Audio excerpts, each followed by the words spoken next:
Today we are exploring Canada's Hawaiian island, Salt Spring Island. What's up, guys? This is Emma from the Urban Botanist here today on Salt Spring Island with a very special guest. Now, you might be familiar with Joe Exotic and Carol Baskin. Now, this is no Joe Exotic. In fact, this is better. This is Banana Joe of Salt Spring Island. He is a plant enthusiast, horticulturalist, palm tree fanatic. Him and his partner Wendy have a beautiful location here with some exotic and rare plants in their nursery and just part of their home. So we're gonna take a look around their space today and check out all the wonderful plants that they have growing here. Salt Spring Island is kind of like the Hawaii of Canada. It is. They call it Canada's Hawaiian Island. I'm going to give you a sticker after, and that's going to prove it. So many of our first settlers were Hawaiians. They were Black Americans and Hawaiians. And they came from the Sandwich Islands, I guess, to explore. They were explorers. And they landed, 25 of them landed in Fulford Harbor on the south end. So the oldest church on our island was built by the Hawaiians, and it is now a Hawaiian cemetery. And they're laid to rest, and there's some of the early Hawaiians. The descendants still live here today. And we have roads named after the Hawaiians. We have Tahauni Road, we have Kanaka Road, Kanaka meaning Hawaiian, Kanaka Skate Park. Wow. Yeah, for sure. So there is a lot of Hawaiian influence here on this gorgeous, gorgeous island. A few decades ago, I moved here. Mom and Dad bought here in '78. I always had a summer place. Came here for summers. We come here for weekends. And I thought one day I'd retire here. But I came a lot sooner. You know, I grew exotic plants southeast of Vancouver. The winters were much colder out there in Zone 8A, 8B. I needed to come to Zone 9A, where the winters are so mild I don't have to worry about anything. So I packed up my stuff earlier, and I got the heck out of there. Because you're a palm guy. I'm a palm nut. And what are some of the other amazing plants that you grow here on this island? You were mentioning olive oil. There's lavender fields. There's lavender farms. There's grapes. There's figs. Kiwis. We got kiwis on our vines right now.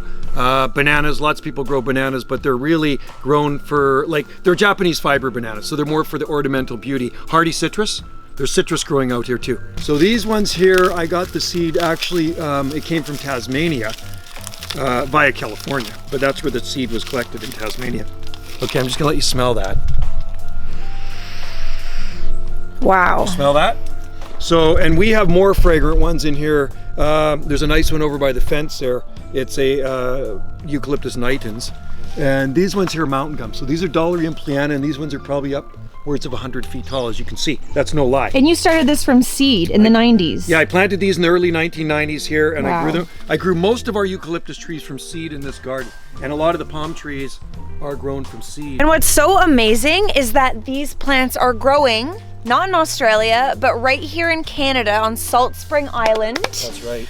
Which is Zone 9. Zone 9A. This area is Zone 9A of the island. We have 3 growing zones: 8A, 8B, and 9A. And this is 9A, and I picked this spot because it is 9A. 3 growing zones on one island in the North Pacific of Canada. Yep, it's the island's 16.7 miles in length. So because it's hilly and mountainous from one end to the other, there's lots of microclimates. So we're going to show you some palms. So this palm right here is the most cold hardy palm in the world. That's called Rhapidophyllum hystrix. That's a needle palm. And these are native to the southeast United States. And the reason they call them a needle palm, you see these big, ow! Jeez, I just jabbed myself. See the big needles on them? Like a porcupine? Oh, yeah. Yeah, I've had one of those under my nail before, and it hurts. So these are called needle palms. That is the most cold resistant palm tree in the world. I call them king of the frost beaters, below 0 degrees Fahrenheit. This is the most cold hardy. Wow, you can really feel how thick. Yeah, and you know the thing is, The leaves are. It's native to the southeast United States, which is crazy. You figure cold hardy down there, but it can get cold. And down it's there. hard to believe that any palm is native to, North America. Okay, so this one here I planted. This is going into its 27th winter. Okay, Oh my it's God. evergreen. This is why you got to move to Salt Spring. So you're a plant freak. Oh. Emma's a plant freak like us. So this here is growing in an alcove. This is a true Zone 9A plant. This is literally my favorite palm. I love the foliage on this. It's so delicate almost. Isn't it right? cool? Oh, It's a beautiful plant. it's the kind of plant that honestly kind of makes your heart stop. For me, at least. I'm like, So you see the wow. trunk on that M, the trunk, 1 inch of growth, like going up right from the bottom, is 1 year. So 1 inch represents 1 year. So that's got about 6 feet of trunk on it. So you think how old that tree fern is? How old is this approximately? This is about do you over, think, it's Joe? over 50 years old. Awesome. This is just so amazing seeing what other Canadians are doing on the other side of the country, what they're growing, what they're able to grow. And that is just amazing. Most people back east probably would not believe this. If you told them there was palms and bananas and this growing outside. We have 2 seasons here, wet and dry with occasional snowfall. Joe is telling me earlier that the lowest temperature that they had last winter was -5 degrees, or was it 5 degrees? No, -5 degrees. -5 degrees. Which was cold. Which is cold, and it was only one night. Yeah, so they only have about 3 frosts throughout their winter. How amazing We had 5 is this that? past winter. We had 5, which isn't that bad. Which is crazy. Have you ever seen these?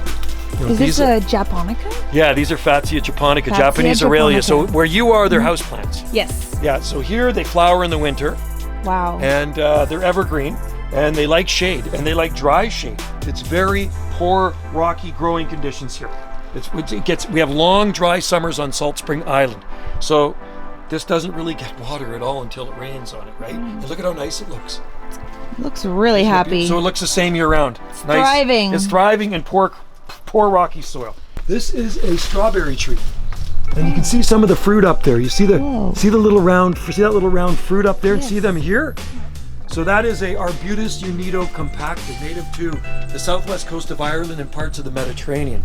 And you can eat that fruit in the winter. It's ready to eat in the late fall.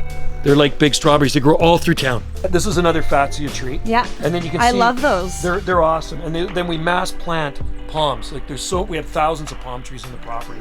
And then this one Wendy and I cut down, this eucalyptus. Is that a silver dollar? Well, this one's called a gunny eye, a cider gum. But juvenile foliage. Those are gorgeous. Yeah, juvenile foliage is round, and a lot of eucalyptus, as they mature, it elongates. I'll show you a really cool palm.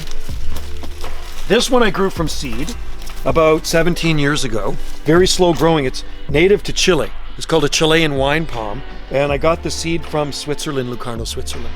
Because southern Switzerland's full of palm trees.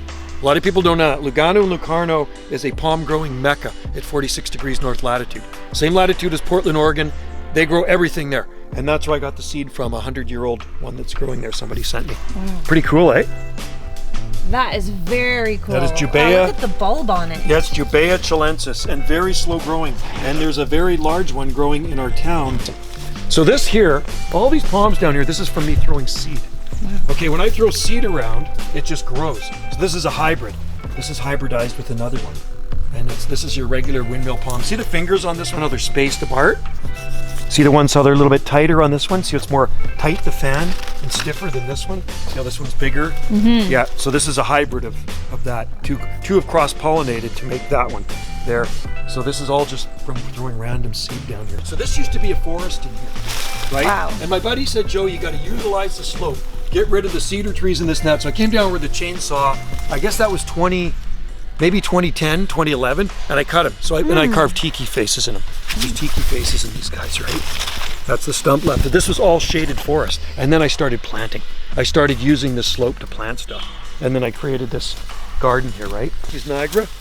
Here. Black stem bamboo. There's like so many species of bamboo. That is a black stem bamboo. Isn't that cool? Wow. And then this is Pseudosassa japonica. This is arrow bamboo here. And then here are bananas. You can see how big they are. Wow. See the leaves on those babies? Wow. Crazy, eh? And yes, they do get bananas on them. And I have a friend down the road, he's got a banana jungle. I mean, I call the guy Banana Hal now. He's got so many bananas. And the problem with these here, it gets so dry, it's just hard to keep on top of the watering. Otherwise, you know, sometimes they get even bigger than this, but it's been a stressful year for So me. there really are banana trees growing in Canada. And you know what? Fruit. You know what? And bananas are actually giant herbs. They're the largest herb in the world. So they're not palms and they're not trees. They're big rhizotomous herbs. And they're full of fiber and water. So you can take this and take it with a machete and just one swipe and it's gone. I've seen these things grow in Vancouver over 30 feet tall. At a friend's garden, he was in the Palm Society. He planted them in 84. So I've been growing them outside since 89. Bananas, 1989, that's when I planted the first ones. I introduced the first ones to Salt Spring Island moons ago. So these are, and one makes many. See, so they make suckers. So these come from one plant, right? You plant one and then they make offsets. They just keep coming up like bamboo. Yeah. Yeah, they're called pups. We So call you them. see the banana pups. Yeah, this is a coming up baby here. from that one there. Wow. Yeah, that's what they are. They are banana pups. Yeah, in Hawaii they call them keiki. cakey, like children. So what's pretty amazing is, believe it or not, you can actually grow fruiting banana trees on this island as well. Hence the name Banana Joe. But check out these amazing palm trees behind me. And they're really quite, I don't even know how tall it is, 20 feet tall? They're pretty big, aren't they? You know, they're huge.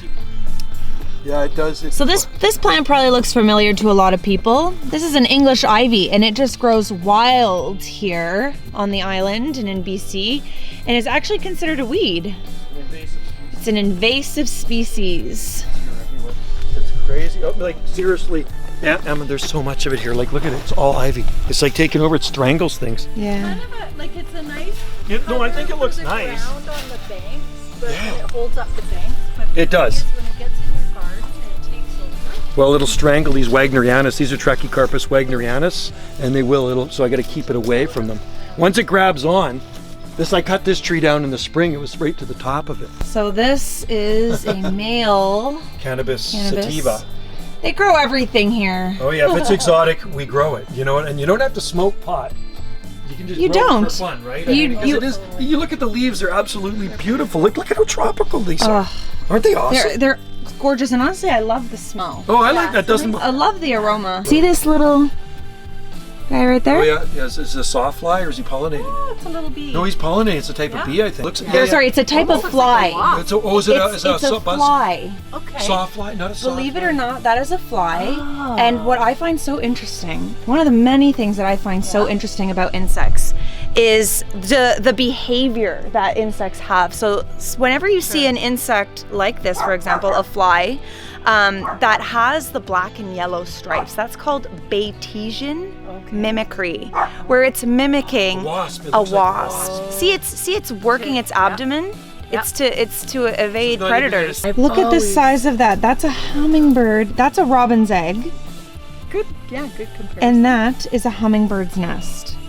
Are you kidding me? Look at how adorable that is. Look at the little pieces of lichen along the sides. They're that outside. we leave out all year round. They're year round. They've been We out there don't- for years. Like these Got a ones sundew could be out here. all You can year. see all the little. Yeah, they like Flies. that's their food, right? That's their. One of our friends. This is a cool little. His brother actually, that's what he does. He got a He nursery. grow He his sold whole them though. nursery. He moved to Nova Scotia. Of carnivorous Yeah. plants? Yeah, you should have seen him. Thousands of them. Oh, I got a it's a video. I'll share it beautiful with you. nursery. Thousands. Sarracena and sundew. These are carnivorous plants, and these live outside all year round. And so it's Actinidia deliciosa, and these are the big fuzzy kiwis. And after our first frost, which usually comes in December sometime, the leaves will come off of this one, and it actually exposes more of the kiwi, and then you harvest them, and they stay. You can keep them for months. Put them in egg cartons, and they'll store for months. They're so sweet, and they're higher in vitamin C than oranges. This is Trachycarpus, the fan palms that you see we grow. So this is Chinese windmill palm seed. Each one of those grows a palm. And you can feel how heavy this is. So you think of 8 or 9 of these on one palm, right? I mean, you can hold this and see how heavy it's quite heavy. Okay, so that is a palm seed stalk from this is a female palm behind you, okay? And each oh, I know. So just think about 8 to 10 of those off of one palm tree. And if you look in the garden here, Em, look at them all. See all the seedlings? See, they're all coming up all over the place. Those are all seedlings, right? Wow. So that is palm fruit. And you're going to take some of that back to Ottawa with you. Amazing. These are locally grown palm trees here. So these are Trachycarpus fortunei. Common name is Chinese windmill palm. Harvest the seed on Salt Spring Island. These are outside year round. And they are fully hardy here. I call them foolproof. They're foolproof on Salt Spring Island. And what I'm going to do for you is see, and there's more up here. You can see them all up here. Those are all palms. These are the liners. So I grow them in here. The seed comes up. There's 6,000 coming up right now. And then I pull them out, and then I pot them into these liner-sized pots like this. You know, put them in there, let them grow on for about a year or so. Then I put them into the 1 gallon pots like that. I'm gonna have to take, look at this, it's actually poking through the baggie. What you do is you take the palm seed, I gave you some seed, you put it in a Ziploc baggie with some sterilized potting mix or some Pro Mix HP or whatever, Sunshine Mix 4. Look at the roots in there. Look at the palms coming in there. Wow. These are from Zone AA out in Abbotsford in the Fraser Valley. They're a more cold hardy one. So that's what I got to do this weekend. So here you go. This is this year's seed. This is this year's stock coming. Those are all palms. These are all palms right there. Grow them by the thousands, right? Those are all Trachycarpus 429 palms. Local grown windmill. And these ones are just coming in here. These ones I sowed a bit later. So what I'm gonna do for you is take some of these yearlings out, and then you can take these back to Ottawa. This is probably the only one on Salt Spring, this thing. Somebody gave it to me, it was their house plant. Dickia, awesome. That's called Dickia. And then in here there's they're like aloe vera, but they're not. They're called Gasteria. Yep, Gasteria. These are outside year round. I bought these as tiny little plants a few years back and stuck them in. Look at that. They're just spread. They're so rooted in. Another one here too. Isn't that crazy? Oh, bromeliad's gonna bloom. That's Fuscuscularia bicolor. Chilean bromeliad. It's got the flower coming in there. Planted those years ago. There's agave. And then there's another agave, Agave Americana. That's agave, the variegated agave. So this is also the smallest art gallery. Yeah, I believe it is the smallest art gallery. So it's 8 by 8. Salt Spring. She's had it packed with people. Skateboards. She's refurbished. My oldest son was a skater, right? A sponsored skater years ago. So saved all his old decks and she painted them. This is very it's pretty funky. Gorgeous. And you just walk out and it's immediate inspiration, isn't it? And you have to check this one too. Oh yeah, she's got to check this one. I'm working on that. Killer whales. Yes, pretty well, eh? I love hummingbirds in this. Yeah, hummingbirds are great. Some of these are works in progress. So the Annis hummingbird is here year round. But there's another. You guys only have one species of hummingbird here, right? No, two. We have Rufus and Annis. Rufus, And the Annis is here year round. Yeah. Emma, if you ever come here in the wintertime, this looks exactly the same. The garden doesn't look any different than it does now in September. 365 days of the year, it's green and overflowing with exotica. So that's what we have for today. Joe and Wendy have been amazing showing us around their gorgeous property. I've honestly lost track of all the different species that they have here. The biodiversity is out of control. Salt Spring Island, you have to come and visit. Thank you so much to Joe and Wendy for having me today.